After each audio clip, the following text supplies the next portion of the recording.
Kali ini juga agak serius ini, tapi saya carikan buku yang tidak terlalu serius aja lah. Itu judulnya On Branding.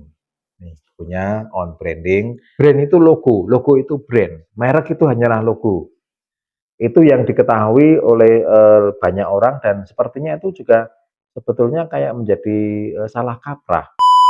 Teman-teman baca Suara Merdeka, judulnya buku ini kan sebenarnya juga dampak digital terhadap merek. Jadi ini berbicara tentang lanskap digital, bagaimana kita berkompetisi di dalam era digital ini untuk keunggulan brand kita.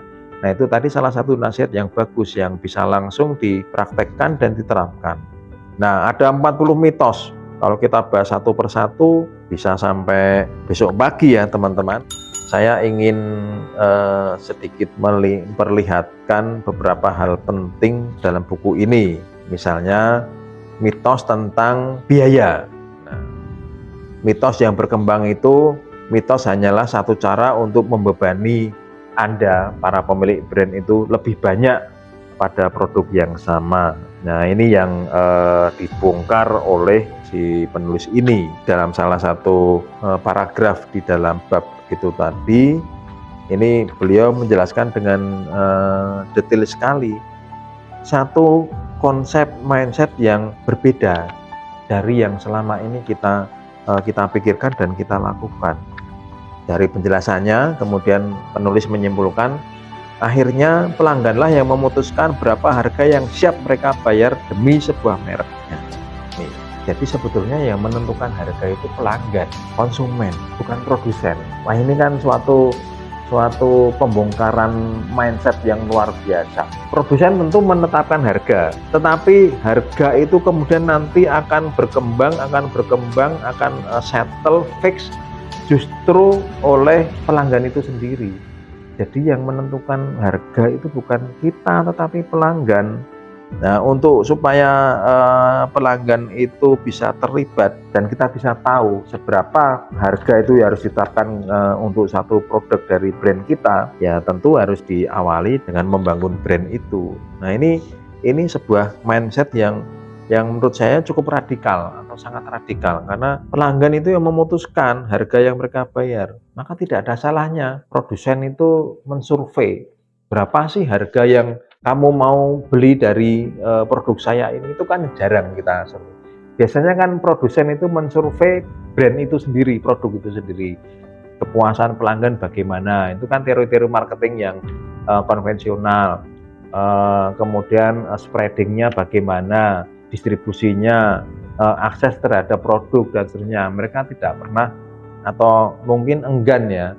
Nah pasti mindsetnya kan begini, pasti yang namanya konsumen pelanggan minta harga murah, itu pasti, itu kan dari konsep konvensional seperti itu. Tapi dari konsep yang baru ini ternyata tidak, karena pelanggan itu yang memutuskan harga yang siap mereka bayar demi sebuah merek. Nah ini sebenarnya satu cara untuk menentukan secara tepat, meskipun saya juga sebenarnya juga termasuk punya tugas untuk mengelola brand ya. Nah ini kalau saya sampaikan ke rapat di manajemen mungkin juga jadi perdebatan yang cukup keras.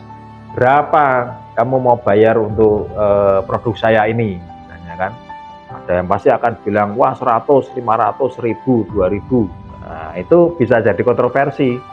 Tetapi dari jawaban itu sebenarnya kita bisa tahu posisi brand kita ini seperti apa, dan itu jadi lebih akurat. Kalau ternyata kita masih menginginkan supaya brand kita ini dijual dengan harga 2000, sementara para pelanggan kita itu menetapkannya dengan harga 1000, maka sudah jelas apa yang harus kita lakukan supaya brand kita itu naik kelasnya, supaya pelanggan mau menghargai itu menjadi 2000. Nah ini konsep yang radikal dari buku ini. Dibalik kalau kita ini dari produsen menentukan, kemudian kita mengevaluasi, wah kalau ternyata ini kemahalan, berarti lakukan efisiensi produksinya, coba distribusinya diperingkas, kemudian promo marketingnya coba dibuat yang lebih efisien, supaya kemudian jatuhnya nanti harganya tidak terlalu mahal di konsumen.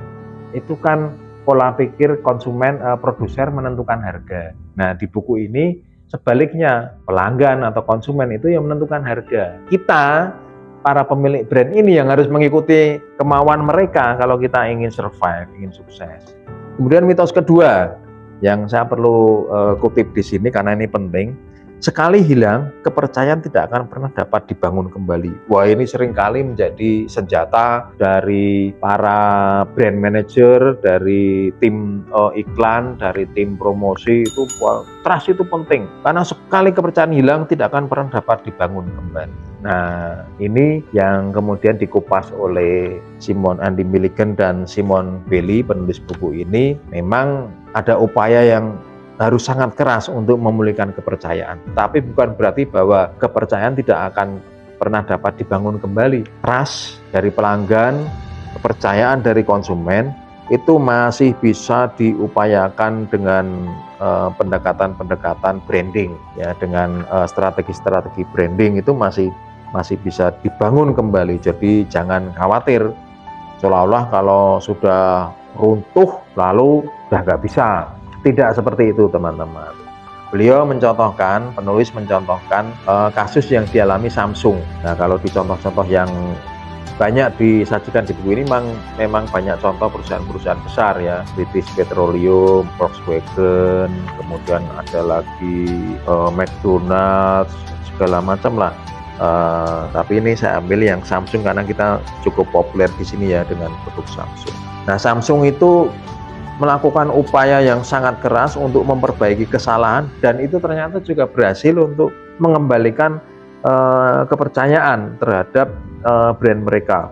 Ini terjadi ketika pelanggan melaporkan telepon seluler Samsung yang terbaru, yaitu Galaxy Note 7, terbakar, dan bahkan dalam beberapa kasus meledak. Wah, ini langsung menjadi black campaign, ya, dan bad campaign bagi merek Samsung.